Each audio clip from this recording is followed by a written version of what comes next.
kita semua. Pertama kami mengucapkan terima kasih kepada Ibu Hari Putri Lestari yang telah menyempatkan waktu bersedia menemui kami untuk mendengarkan, untuk menyerap dan untuk memperjuangkan aspirasi kami ke depan. Sementara ini kami hanya mengawali saja Bu, nanti biar ditambahi oleh kawan-kawan yang lain. Pertama, bahwa di dalam penetapan upah minimum kabupaten kota se-Indonesia, itu pemerintah pusat sudah melakukan atau membuat kebijakan yang pada prinsipnya adalah untuk mempertahankan berdasarkan dari konsideran terbuatnya peraturan Menteri Tenaga Kerja. Salah satu konsiderannya adalah bagaimana mempertahankan daya beli masyarakat untuk dalam konteks kenaikan upah. Itu yang pertama.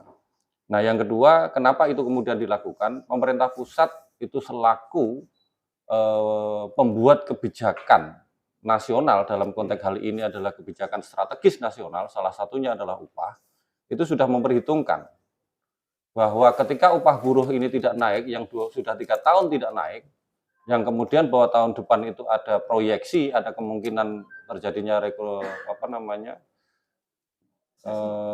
resesi, maka itu akan membuat situasi kondisi ekonomi nasional semakin terpuruk. Karena daya beli masyarakat tidak ada, terutama adalah kawan-kawan buruh. Nah, disitulah yang kemudian sebagai landasan dibuatnya peraturan Menteri Nomor 18 Tahun 2022, di mana di situ pemerintah pusat selaku pembuat kebijakan yang harus dilaksanakan oleh semua pemerintah provinsi dan kabupaten itu wajib mematuhi. Itu wajib. Karena ini kebijakan strategis nasional, satu itu. Nah, yang kedua adalah ketika kita berbicara tentang Undang-Undang Nomor 23 Tahun 2014 tentang pemerintahan daerah, di situ pun juga dituangkan secara jelas bahwa pemerintah provinsi sebagai wakil pemerintah pusat wajib hukumnya melaksanakan seluruh ketentuan peraturan perundang-undangan yang selaku kebijakan pemerintah pusat. Di situ jelas. Nah, yang ketiga adalah di dalam konteks penetapan upah provinsi Jawa Timur tahun 2023, di sini kami menemukan banyak pelanggaran yang dilakukan oleh pemerintah provinsi Jawa Timur. Kami menemukan ada 9 kabupaten kota. Nanti datanya saya kasihkan ke Putari. Ada 9 kabupaten kota yang ditetapkan oleh gubernur di bawah ketentuan perundang-undangan. Dalam hal ini adalah Permenaker Nomor 18 Tahun 2022. Di sini sudah nyata-nyata. Kalau kita berbicara tentang proses gubernur wali kota di 9 daerah ini sudah mengusulkan secara benar. Artinya sesuai dengan peraturan. Bahkan ketika dilakukan di rapat Dewan Pengupahan Provinsi pun, unsur pemerintah Dewan Pengupahan dan akademisi itu juga menyepakati sesuai dengan aturan untuk diusulkan dan direkomendasikan kepada gubernur. Cuman menjadi persoalan adalah gubernur menetapkan yang berbeda. Kita tidak tahu angka itu muncul dari mana, entah itu dari hitung-hitungannya sendiri, kliniknya sendiri. Ternyata faktanya 9 daerah ditetapkan di bawah ketentuan. Kami juga berterima kasih ada kebijakan lain dari gubernur. Ada 33 kabupaten kota yang ditetapkan artinya lebih dari yang diusulkan. Tapi bukan berarti itu adalah hadiah, bukan. Karena peraturan peraturan Permenaker Nomor 18 membolehkan bahwa di dalam Permenaker Nomor 18 itu, di situ dikasih ruang gubernur wali kota untuk menaikkan lebih maksimal 10%. Ada kewenangan itu. Artinya itu bukan hadiah.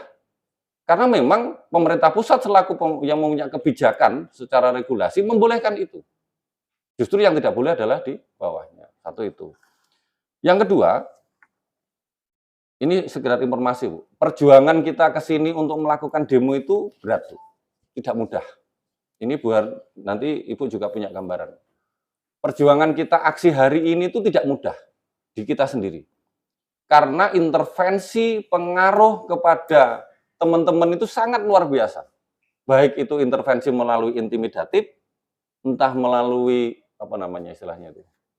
iming-iming ya. Kalau kita sering di lingkungan kita itu terjustifikasi sudah diping. Artinya ada orang yang memang saya tidak tahu ini apakah suruhan pemerintah provinsi untuk mengkondisikan teman-teman agar menerima keputusan ini, atau memang ini ada inisiatif sendiri. Tapi secara logika adalah ada keputusan yang melanggar aturan nih. Ini logika aja. Ada keputusan yang ditetapkan di bawah aturan. Kemudian ada orang yang kemudian mengkondisikan teman-teman untuk bisa menerima. Ini nggak masuk akal bagi saya. Berarti ada korelasi. Ada korelasi. Ini yang harus kita bongkar. Ada korelasi. Karena kami melihat begini, Bu. Ketika suatu pemerintah yang menjalankan pemerintahannya di bawah ketentuan, apalagi ada yang diuntungkan, ini berbahaya. Karena dengan keputusan gubernur menetapkan di bawah ketentuan itu, ada korporasi yang diuntungkan ratusan triliun, ratusan miliar. Coba bayangin, saya coba ambil contoh karena ini Sidoarjo. Sidoarjo itu harusnya ditetapkan kenaikannya menurut aturan adalah 315.000. Menurut Permen 18 harusnya. Sesuai dengan usulan bupatinya juga. Kemudian oleh gubernur ditetapkan 150.000. Berarti ada selisih 165.000. Bayangin, kali yang tercatat pekerja buruh di Sidoarjo itu adalah yang tercatat ini di Disnaker sebagai dengan data wajib lapor 400.000. Bayangin, 165.000 kali 400.000 kali setahun. Berapa miliar itu? Yang diuntungkan siapa? Korporasi. Maka wajar ketika kita menduga, kan boleh kita menduga, tapi jangan tidak menuduh. Ada konspirasi. Karena ada aturan yang dilanggar dan diuntungkan. Sing rugi siapa? Pekerja atau buruh. Ini akan berbahaya kalau ini dibiarkan. Maka tahun-tahun ke depan, apapun kebijakan undang-undang yang ada, maka ada peluang, maka ada potensi pemerintah provinsi akan melakukan hal yang sama. Nah, maka di sini tugas Dewan lah selaku pengawas eksekutif, kita mohon itu untuk diawasi. Karena ada pelanggaran yang dilakukan oleh eksekutif yang tidak bisa dibiarkan. Ini jelas-jelas pelanggaran. Kami melihat ada 5 peraturan perundang-undangan yang dilanggar oleh pemerintah provinsi. 1, Permen 18 tahun 2022 tentang penetapan upah minimum tahun 2023. Yang kedua adalah Undang-Undang Pemerintahan Daerah, Undang-Undang 23 tahun 2014. Yang ketiga, Permenaker 2017 tahun 2021 tentang tata cara penghentian dan pengangkatan serta tata cara kerja Dewan Pengupahan. Yang keempat adalah keputusan Presiden 2014 tentang juga Dewan Pengupahan. Dan yang kelima adalah Undang-Undang 11 2020. Ada 5 undang-undang yang dilanggar oleh gubernur. Bayangin. Dan celakanya adalah dari 33 provinsi di Indonesia, hanya Jawa Timur lah yang melakukan itu. Benar nggak? Ya. Kalau saya salah tolong direvisi. Ada 34 provinsi Jawa Timur, provinsi di Indonesia atas kebijakan pemerintah pusat itu hanya Jawa Timur yang melanggar. Nah, pertanyaannya adalah apakah kemudian kita akan diam? Bukan pada persoalan angka-angka saja. Ini ada masalah besar, ada pelanggaran undang-undang itu yang berpotensi menguntungkan pihak korporasi.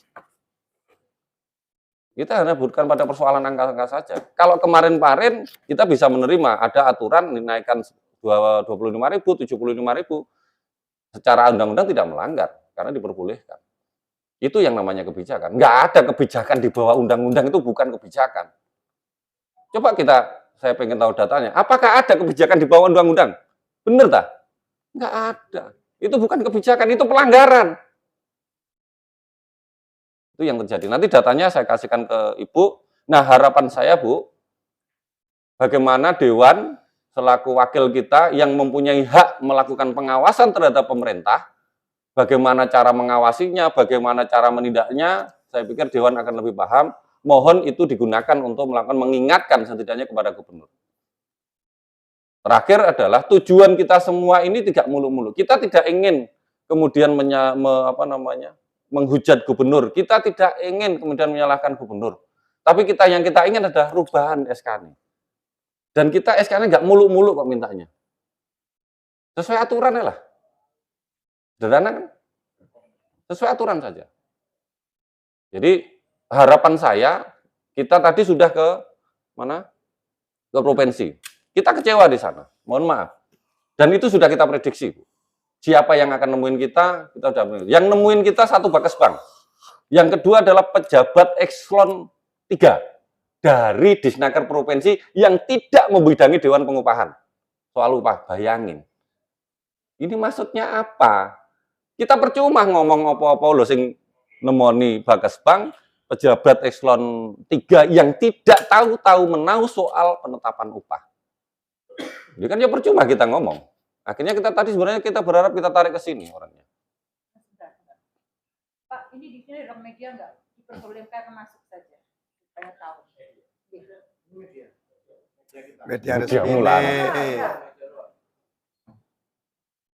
Nggak apa-apa, saya bukakan. Nggak apa-apa, los saja. Memang faktanya begitu kok. Aku kan nggak bucui.